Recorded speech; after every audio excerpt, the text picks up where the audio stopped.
বলছেন ওয়া ইবাদুর রহমান আল্লাযীনা ইয়ামশুনা আলাল আরদি হাওনা, তাহলে পৃথিবীর বুকে যদি চলতে হয় তাহলে বিনয়ের সাথে চলতে হবে, আর রহমানের বান্দা যারা হবে তারা বিনয়ের সঙ্গে চলবেই।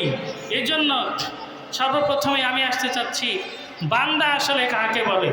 বান্দা বলা হয় যারা নিজের অস্তিত্বকে একমাত্র বিলীন করে দিয়েছে আল্লাহ পাকের দরবারে, আল্লাহ পাকের কাছে যারা নিজের অস্তিত্বকে বিলীন করে দিতে পেরেছে তারাই হচ্ছে রহমানের বান্দা। এখানে একজন বান্দার আনন্দ থাকবে, উল্লাস থাকবে, আরাম আয়েশ থাকবে, তার চলাফেরা থাকবে, তার জীবনের শুরু থেকে নিয়ে শেষ পর্যন্ত সব কিছুই একমাত্র আল্লাহর জন্য হবে, একমাত্র লিল্লাহিয়াতের জন্য যারা সঁপে দিতে পেরেছে নিজেকে তারাই হচ্ছে রহমানের বান্দা। এমন একজন রহমানের বান্দা একটি ঘটনা আছে, আমি আপনাদের সামনে তুলে ধরবো ইনশাআল্লাহ।